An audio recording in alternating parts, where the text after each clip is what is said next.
that are not easy to get along with. And But it's not me. No, present not company you. accepted. Yes, absolutely not. But we all have to deal with those people that we just can't find a way to make things work. And so what we want to talk about today are some suggestions to help us handle those people that we can't quite mesh with, that we can't get along with. And I said it's not me, it's not you, but to be honest, we're all hard for somebody to get along with. Exactly. I've thought about that so much. Who am I that person for? Yeah, I'm sure there are a lot. First of all, it's just personality. We all have a different temperament, a God-given temperament, and you can't be something else. That's what you're going to be. And certain temperaments naturally mix well together more so than others do. And I'll share one type of person that's a little more difficult for me.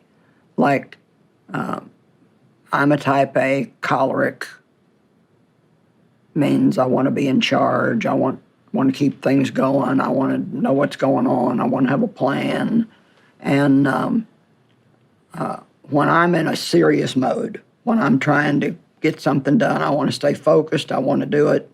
And a friend of mine told me one time, she said, I finally figured out that you're a person who lives on purpose.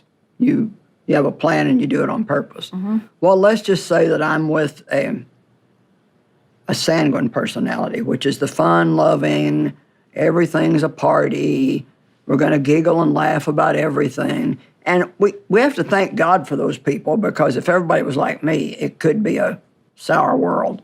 But we get a lot done. But we do get a lot done. I get a lot done, and I get more done than those people do. That's why we need everybody. That's why we need everybody, because every personality brings something to the world that all the rest of us need. And one of the habits that a sanguine person has is, of course, they talk a lot, and they like to get real close to you when they talk, and sometimes they like to even hold on to you when they talk to you. And I can't stand that. I feel like they're trying to make me do something. Right. And I don't like to be made to do things. Now, that doesn't mean there's something wrong with them. It doesn't mean there's something wrong with me. Right. It just means that we have to find a way to adapt to one another. And, we are required by God to love everybody, but some people we have to love from a distance. And that's okay. And it's okay. Yeah. It's like you don't have to love everybody, but you don't have to enjoy every single person's personality and temperament. And so obviously we're going to try. We need to make allowances for people. We need to remember that we have problems. There's things about me that I'm sure irritate other people. I'm very straightforward. That's very hard for some people. And so there are things that can help. Yeah. And one of the things is the way you feel about yourself is going to really help or hurt how you get along with other people. Because if you don't give yourself much mercy, then you're not going to be as willing to give other people mercy. Right. If I expect a lot of myself, then you expect a lot naturally, I expect a lot of other people. of other people. And I like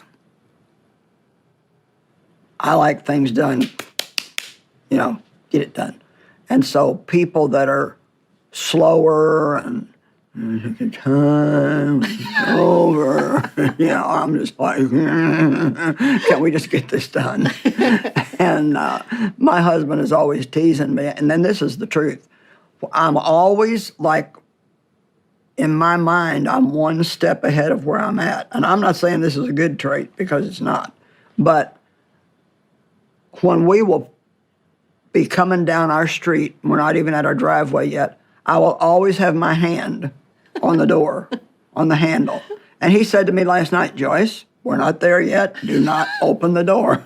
And my daughters had to tell me, Mom, would you not open the door till I park the car? And Don't get out while the car's still don't moving. get out while the car is not moving, and or while the car is moving. So we all have things. What's one of yours? What's one of your bad habits? Well, I'll give you an example of someone that I could not get along with. And this was someone that I hadn't met before, and just instantly just felt not right with this person. And that's unusual for me. I am one of those people who usually likes everybody until they give me a good reason not to. And just right away, I could not handle this person. They were just getting on my last nerve, and I was having a very hard time. So one thing I suggest is to start asking the questions why. Mm-hmm. Why am I reacting so strongly to this person? And I started realizing, kind of like you said, they were trying to control me. They were trying to tell me what to do in a kind of a backwards way all the time. And it reminded me of someone else in my life that I don't get along well with. Right.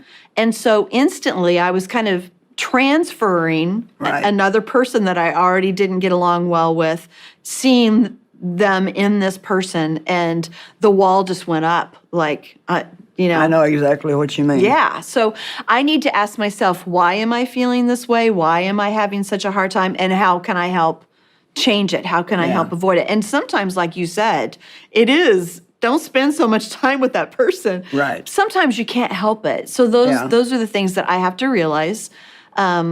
They may try all they want to motivate me to do what they want, but it doesn't mean I have to do it. Right. But I also don't have to be snippy about it. Right. Because I like to say, don't tell me what to do. And that's not the best way to handle it. I went yesterday to have a blood draw for my next doctor's visit.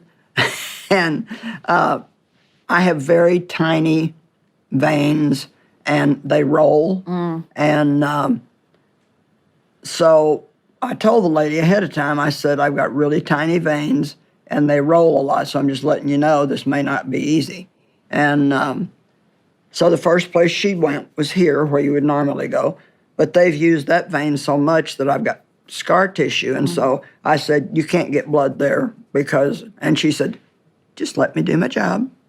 And I said, I waited. And then I said, they normally get it right here. She's, just let me do my job. Just let me do my job.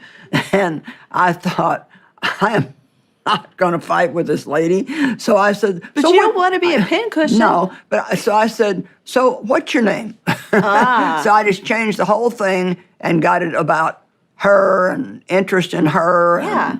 And, how long have you been here? And do you like it? And I mean, there was just an instant change in her. That's good. She did get me first stick, and so I guess she didn't know what she was doing. Yeah. But I find sometimes if I'm not hitting it off with people, that you can turn it around and make it more something that would be complimentary about them.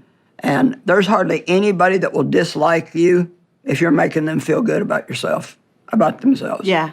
Yeah, that's really good, is find a place of connection. Right. There are many people that it doesn't seem like we really have anything in common, we're not getting along. And when you begin a conversation, you start to find you do have some common ground, and that changes things a lot. You mentioned a while ago about not liking somebody because they were like somebody else you knew.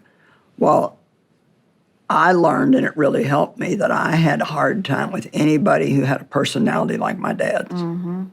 And he was kind of gruff and controlling and just got mad real easy. And I had somebody that I had to deal with on a pretty regular basis that was like that. Yeah. And it was so hard for me. But one of the things that God will do is he will keep putting those kind of people around you until you learn how to treat them the way you would like to be treated. Yeah. And I think, I used to think, if people weren't like me, I'd think, what is wrong with you? What is your problem?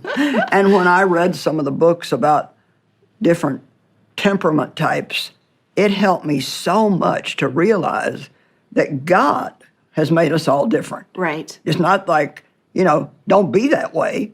That's the way they're put together. That's the way they're wired. And we can all improve on our faults, but I'm always going to be aggressive. I'm always going to want to get things done. I'm motivated by accomplishment. So I'm not going to like people that are just messing around and wasting my time for nothing, especially if I'm in a work mode. Thank God I do have other modes. But the other thing, too, I've found out is if I'm around somebody that I do have a difficult time with, and the conversation is kind of going in a direction that's probably going to irritate me, I've learned to just shut up. Mm. It's amazing how much trouble you can save yourself if you just be quiet. That's really true. I'm not always good at that either. That's a great suggestion, is I don't have to say everything I'm thinking. No. And it doesn't solve anything. I had one person in particular that person did not like me. And it was very obvious. And I'm thinking, what's wrong with them? How can they not like me? But anyway, I'm one of those people that like to address things. I like to try to work things out between us. And so my first impulse is usually, let's talk about this and find out, Mine too. I'll apologize if I've done anything wrong. What can we do to work this out? And I've learned to really pray about that first, because I can do that too soon sometimes. I can do that when it's not really what's right for this situation. And with this particular person, I prayed, and I just felt like God not giving me that release to have this conversation with them. Right. And I kept praying, and before I knew it, and I don't know why it was there, and I don't know why it changed, but it just started to shift. That's right. And before long, we were great friends. And it's somebody that I really love and have a wonderful relationship with.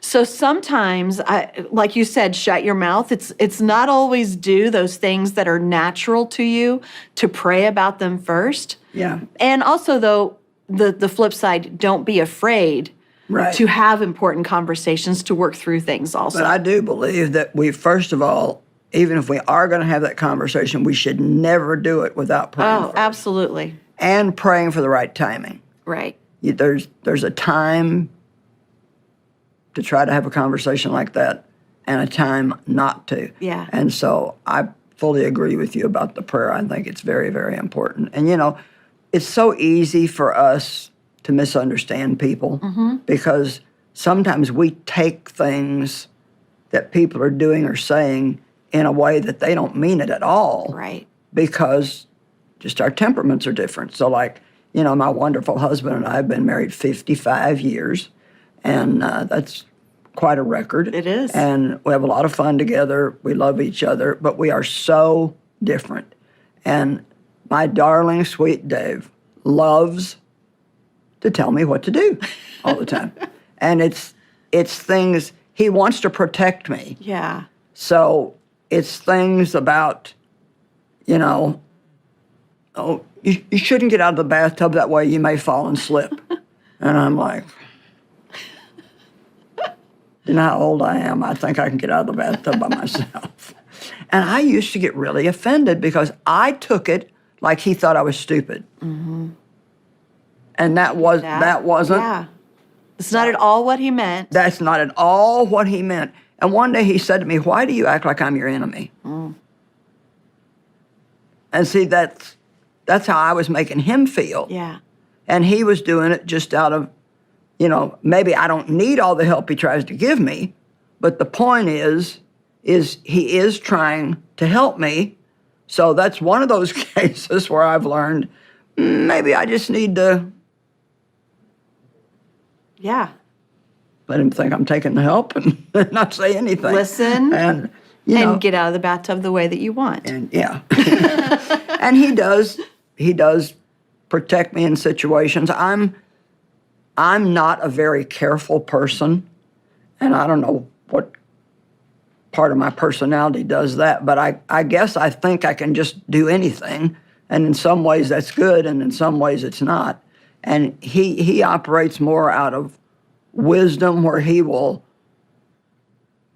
he'll do things the more careful way. Right. But I just think that's a good example that here he was trying to help me. Yeah. And I thought he was trying to boss me around. His way of showing you love. Right. Yeah. So we have to always remember that we need to look deeper than what a person's doing or saying to why they're doing it. Mm-hmm. And if we do that, a lot of times we'll find out that what they're doing is a very loving, kind thing, and we're just seeing really it wrong. great.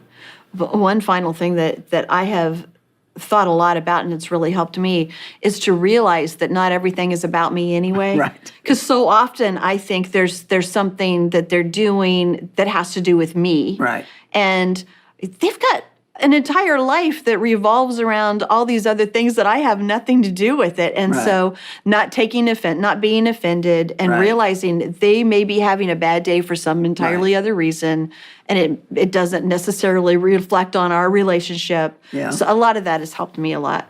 And if we just go back to the simple golden rule, do unto others as you would have them do unto you, that always comes back in a good harvest in our lives. If we will treat people the way we want to be treated. Mm-hmm. And I just feel like saying again, because I think it's such a key part of this, is if you're having a difficult time in a conversation, turn it to being interested in them and what their life is like, and compliment them, make them feel good about themselves, and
people will Sincerely care about them. They will sincerely like you if Yeah. you sincerely care about them. Yeah. And I heard this one time, and I use it a lot in teaching.